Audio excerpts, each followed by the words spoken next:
ሰላም ሰላም። ዛሬ የምንሰራው ሾርባ ደስ ይሆናል። በመጀመሪያ ሽንኩርትና ነጭ ሽንኩርት እንጠብሳለን። በደንብ ከተጠበሰልን በኋላ ሽንኩርት ቲማቲም እንጨምርበታለን።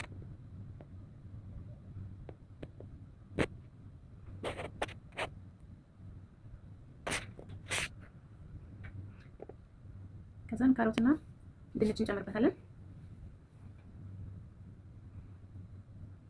ትንሽ አንድ 5 ደቂቃ ምናምን አብረን እናጥባለን።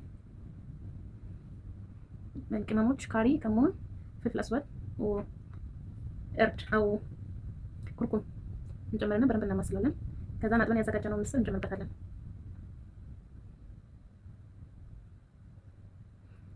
የተወሰነ ካቁላላን በኋላ የፈላ ውሃ እንከልስበታለን። ይበቃል የሚለውን አይተን ማለት ነው። ከዛ ሻይ ርጌ እናቀላለን ወይም ደግሞ ቡኒ እስከሚሆን ድረስ እንጠብሰዋለን።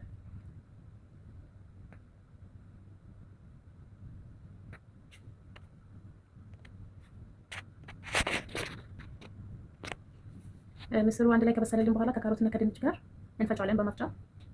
ከዛን ቅድም ከጠበስነው ወይም ደግሞ ብራውን ከሆነ ሻይ ርጌ አንድ ላይ እንቀላቅላለን ማለት ነው። ከወፈረባችሁ ውሃ መጨመር ትችላላችሁ። እኔ ስጋ ውሃ ጨምሬያለሁ።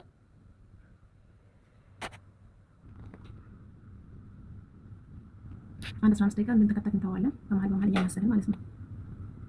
እዚህ ጋር ደርሶልናል። መጨረሻ ላይ በቅቶን ስናደርግና እናወጣለን ማለት ነው። ስለተከታተላችሁ አመሰግናለሁ። መልካም ጊዜ